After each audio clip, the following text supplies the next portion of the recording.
The Celtics Talk podcast is presented by 24autogroup.com, 11 locations across New England. What's up, everybody? Celtics win. Post-game pod coming at you after the Celtics sneak by the New Orleans Pelicans, 118-116 down in the Big Easy. And it's, Jayson Tatum and a little bit of Jaylen Brown at the finish line as well, helping the Celtics find a way to escape a 2-game win streak, which, baby steps here. But the story of this game reverts back to Jayson Tatum coming through in the clutch. And I'm not even going to mess around. I want to go right to the stats. So our stats guy, Dick Lipe, Celtics history, the most field goals for the lead or the win in the final 5 seconds since the 1996-97 season.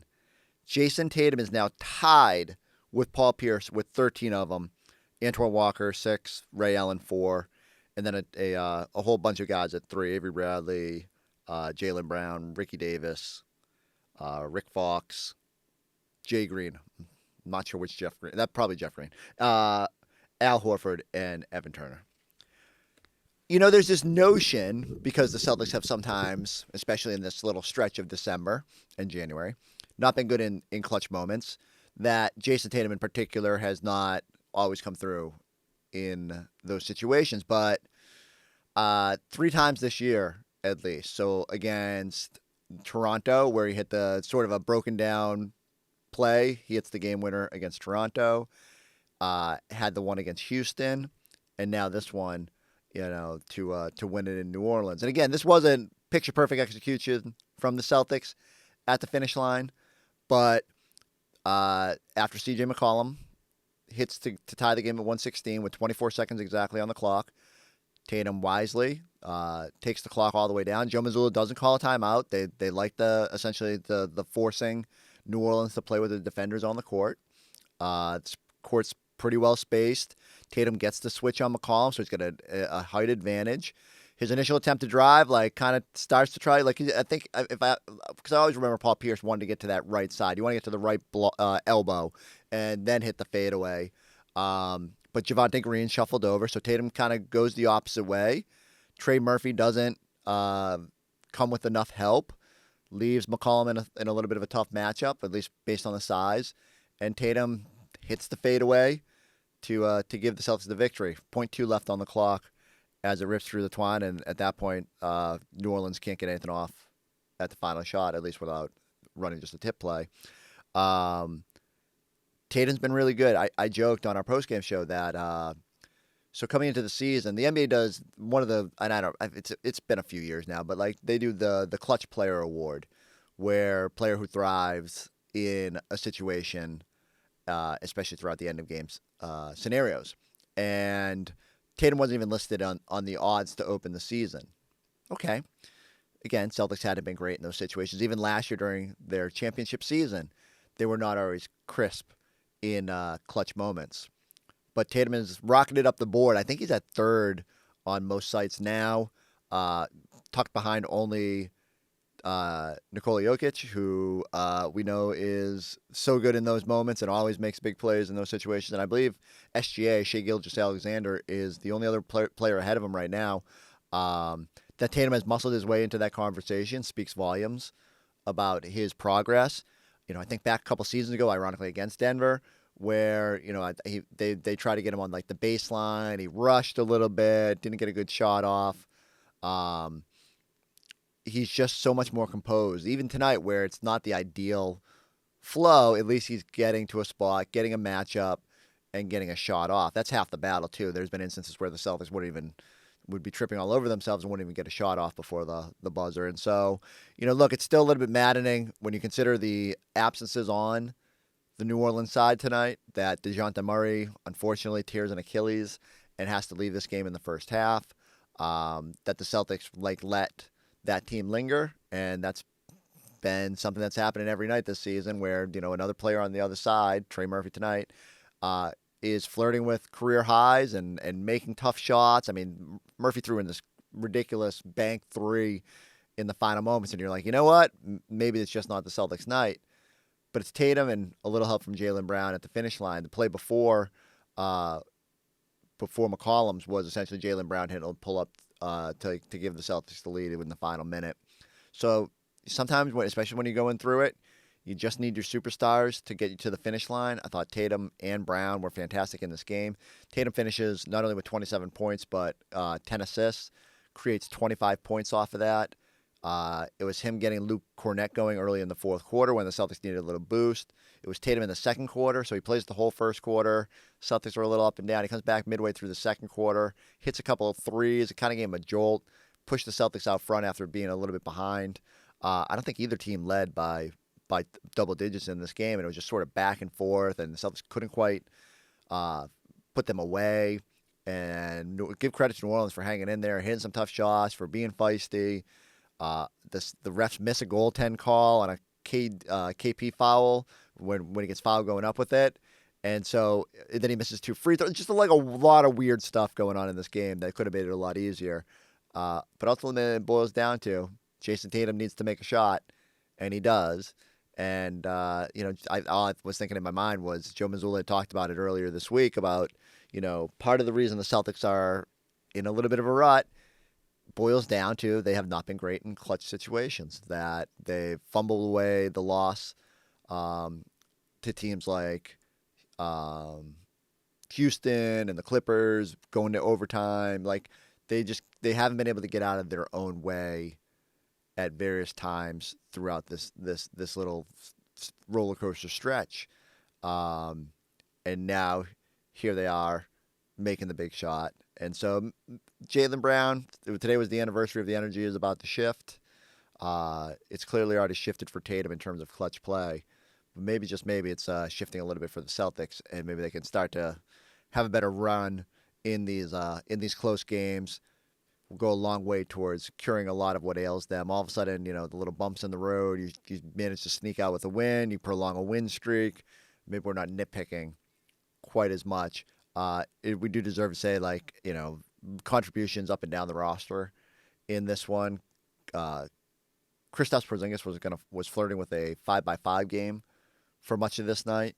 He actually had a block taken away at one point where I thought he had. So at one point he had 5 blocks, 5 rebounds, 5 points, 3 steals, and I'm thinking, man, there's only been 10 5x5 games in the NBA in the 2000s, including one by Wemby recently. And I'm thinking maybe he's got a chance to get one here. And so loses a block, doesn't get any more steals, so falls a little bit short. But still, I believe that the stat was first player to have the essentially 5x3 plus a 4 and a 3. Whatever, that sounds weird. But it's not gonna be not as sexy as a 5x5 game. But the first player to do it since Delonte West way back in the day. So shout out Delonte. I'm gonna have to go back and find that game on tape. I was stunned that Robert Williams had not had a 5x4, but he was close. He had checked a lot of the boxes, just never got close enough. So Celtics, as they embark on this little 3-game road trip, now 2 games in a row. There's been encouraging strides from the totality. This was one of the first games where they had everybody healthy that it's looked good for stretches. Still a little bit to clean up. Still got to tighten up that defense, especially when we start looking ahead. Tyrese Maxey and the Sixers on Sunday. But before we get to that, here's more from our postgame show. The award-winning 24 Auto Group is the easy choice for your next car, truck, or SUV. 11 locations and over 2,000 new and pre-owned vehicles in stock. Shop the brands you know and love, backed by savings and service you can count on. Plus, buy 3 and get 1 free for all tire purchases, with 11 convenient locations across the South Shore of Massachusetts. 24 has the knack to save you more. Visit us in store or online at 24autogroup.com. This is a team, the Pelicans, that just would not go away. We kept thinking, okay, the Celtics, here they are. Jaylen Brown gets going, and then the 2 Jays really started this thing off, I would say. And then even in the third quarter of Brown's 28 points, he had 13. And then Pelicans, just like the last time the Celtics played him, would not leave until the final shot. And let me tell you, my heart was pumping because I was screaming at the TV at Jayson Tatum, like 6, 5, 4, because, he's so calm, cool, and collective behind the three. And I'm thinking, is this guy going for a three? And you don't know with Jayson Tatum what he's going to do. Sure enough, poised, hits a fadeaway over CJ, who just hit the shot right before to make this thing exciting. So it just goes to show to that stat, Chris, what Jayson Tatum is all about. Continues to be one of the top players in the NBA. Going through that last play, again, as you brought up, CJ McCollum's able to tie it up right at 24 seconds, which meant that the Celtics got to grind this thing down. No timeout from Joe Mazzulla. And Tatum kind of spun his way away from the original double team, Chris. Yeah, I think normally, maybe I'm just so conditioned from years of watching Paul Pierce and even Tatum now, they want to get to that right elbow, but Javonte Green came over with help, forced him to the left side, which is, again, where you probably want to put him. But he's able, with the size advantage on McCollum, and able to get the separation necessary to get this shot off. And, Trey Murphy's got to probably be in there and trying to help on Tatum. But bottom line, went in. And I love the symmetry, too, of not only Tatum making it, but JB making the shot before the trip down. Your two superstars, we keep talking about it. Sometimes when you're in a funk, you just need your superstars to sort of wrestle you out of it. And it sure felt like in the biggest moments of this game, JB and JT were fantastic. And what great composure from, the Celtics, for them to have that goaltending non-call issue, and then Kristaps Porzingis missing both free throws at the end of the game. They missed a lot of free throws. Right, they did. I mean, they were only, both sides. 69% from the line here tonight. And then Derek White, he got a great steal where they could have capitalized off of that. They don't, and then Derek White gets scored on, so you would think, oh boy, here comes the collapse. But great poise, great focus, and like you said, Joe Mazzulla didn't call that timeout at the end because why? He trusts. I mean, sometimes it's late to call a timeout when there's 6 seconds left. There's that. I wonder how close he was. We need the alternate camera angle, because I'm sure when that thing wasn't moving at first, he's like, but again, this is why he has routinely not called timeouts. He wants to put his team in environments where, hey, you have to execute. Don't allow the defense to make substitutions, get a taller defender out there if they take McCollum off the court. You want to just go in that situation and try to take advantage of it. And the Celtics, again, to their credit, have not always been the best in clutch situations. But this is the margin. This is the difference between a roller coaster December and, at least for now, a small winning streak where you feel good about it is executing in the final moments. So, again, normally I might be here and be like, I want to nitpick this loss tonight. Nope, beggars can't be choosers. You find a way to get wins, that's all that matters. A little bit of a roller coaster of a game, and as you mentioned, Jaylen Brown with the 28 points, a team high for the Celtics in this one. Standing by with Abby back at the Smoothie King Center. Jaylen, what a game. The Pelicans would not go away. Take me through the game winner. What'd you see from Jayson Tatum? Tough shot. That's what we need. It's about time. We got to come out, be aggressive, and big-time players make big-time plays. So that was big time by JT. How did you guys get this one done? We just fought, and give credit to New Orleans. They played extremely well. They shot the ball crazy. Trey Murphy had a hell of a game. We just stayed with it all the way to the end. Joe Mazzulla tells us all the time he loves these type of situations. Do you enjoy late game in the clutch? I think it's good. You can always learn from experiences, especially when you win. So I think that was a little bit better that we won and we learned too. So I'm happy we came out with a W. Congratulations are in order. Named an All-Star for the 4th straight year. Does that ever get old? It's a blessing. It's a blessing. But I'm, playing in Boston, you more focused on winning championships and playing deep into the playoffs. So I'm looking forward to a long, deep playoff run, and I'm getting my body ready for that. Finally, it is the 3-year anniversary of your tweet. The energy about to shift. How would you describe the energy with this team right now? Yep, happy energy is about to shift day. School canceled. I know it's Saturday, but school is Friday. Today's Friday? I think so. I'm pretty sure. I have no idea what day it is, but let's keep it going. Special day either way. Yeah, let's keep it going. Let's keep it going. Let's keep the good energy rolling. Let's start a good win tonight, and let's look forward to the next one. Jaylen, thank you. Congratulations. Thank you. Look at all those Celtic fans. There's a ton, by the way, of Celtics fans packing the house there in New Orleans. But Jaylen Brown, as mentioned, he may not know what day it is, but his stats still speak for itself. He had 3 straight games of 28 points, but even more so, he has now surpassed 11,000 career points, and he joins these guys, all Hall of Famers you see there, except for Antoine Walker. You see the other 2 that are still currently playing.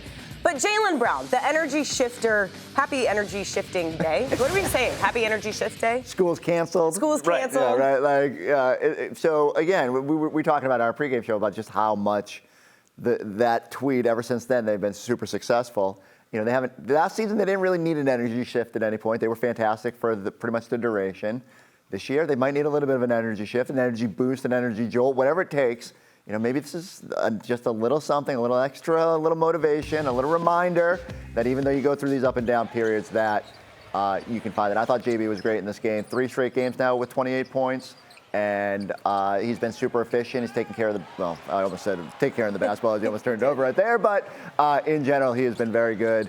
And I just love the energy that he's brought. The last few games have hammered home why he's an all-star with the way he's played. And I love that he was the appetizer for Tatum's main course late in that game. And he was efficient. You look at the numbers, 3 of 6 from 3, because we brought up the three-point shooting, in pregame when we were talking about Jaylen and his numbers and him being an all-star once again.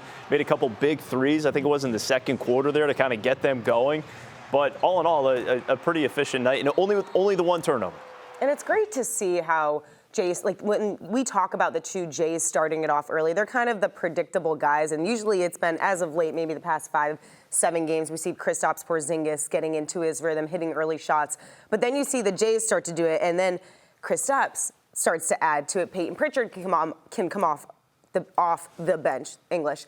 And then on top of that, Sam Hauser, getting to trickle in a little bit there as well. But for me, it was just the poise and how they were able to close this one out. Because here, at the end of the day, when it comes to stats, they should totally blow out the Pelicans, especially when Zion's not even in the mix. And then you have Murray, who left the game with an injury. But it's professionals. These guys know how to play. And for the Celtics to remain calm and do what they did at the end, sealed the deal for me. And with that, we head back down to New Orleans where we find Drew Carter, Eddie House on the call this one. Eddie gets a nice buzzer beater on the call tonight. So energy shifting. I think we got to keep that thing going, Drew.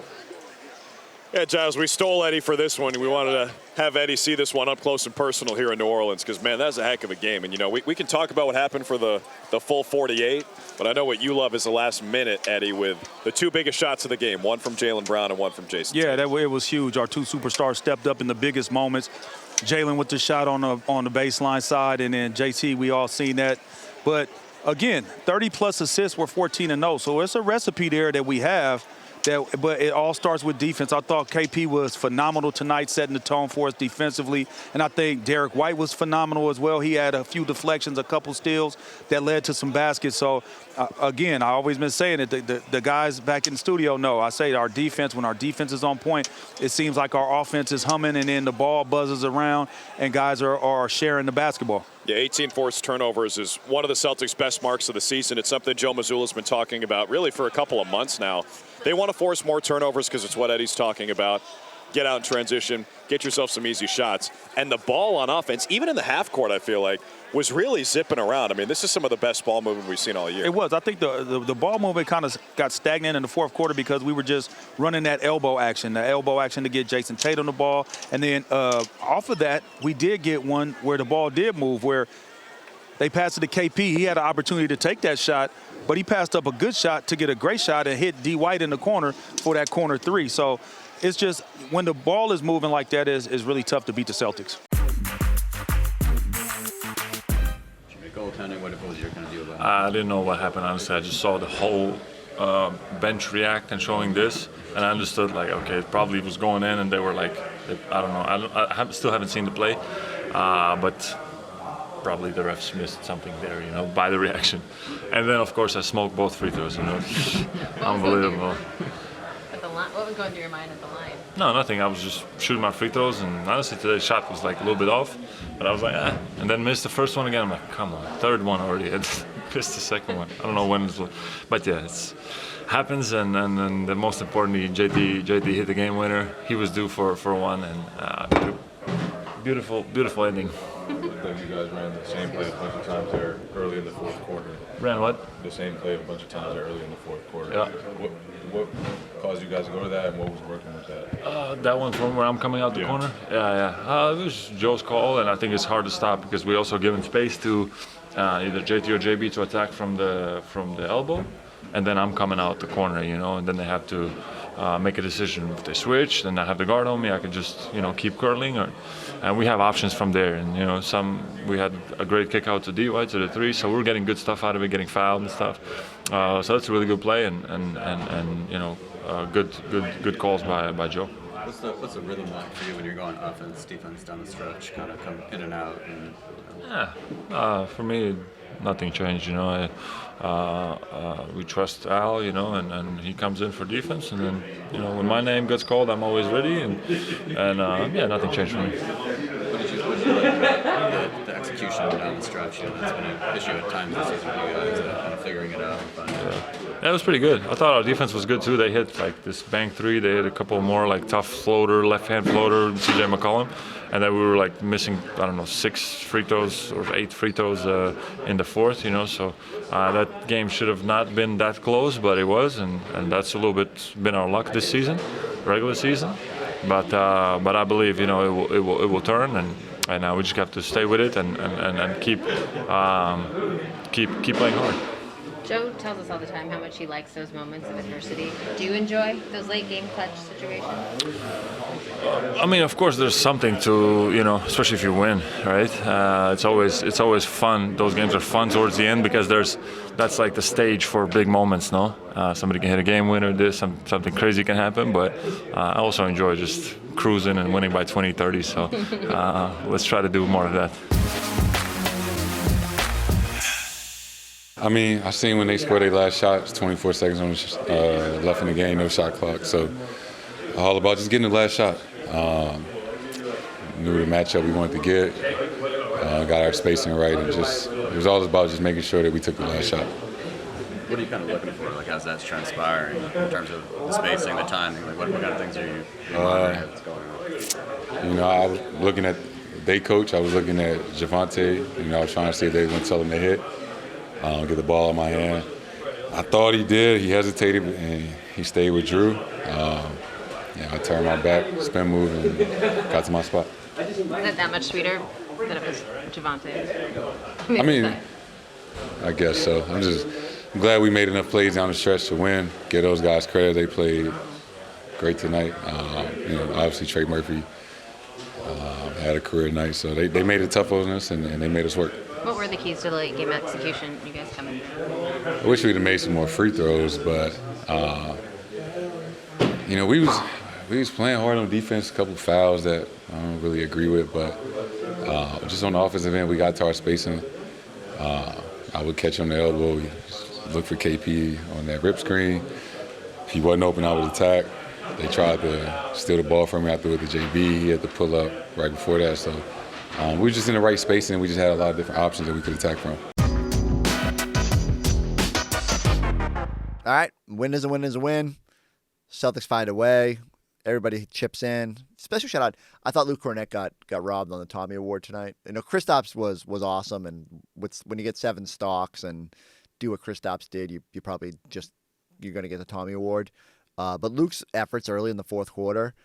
Him and Tatum got a little special chemistry going on right now. I think only Derek and Luke have a better net rating among two-man units, high-usage two-man units on the Celtics. But I think Tatum and Luke are next in that line. I know for sure Luke has the most screen assists and screen points for the Celtics this season. Tatum has developed that chemistry with him where they're running pick and roll, and whether it's Tatum getting all the way to the rim or just dumping off for Luke dunks like he got tonight, that combo has been really good. And Luke's had some loud games in here. Though the Celtics haven't always taken full advantage, he deserves a lot of credit. And big picture wise, I'm sure we'll do another trade podcast in here in advance of Thursday's deadline. But the way Luke is playing is just a reminder that they're pretty well stocked at the big man spot. And as much as a lot of people have angst about that spot and what the Celtics should do, I'd much rather they seek another wing defender, someone who can run some guys off the three-point line when they can't miss, take some of the pressure off the Jays. But we'll save that for another day.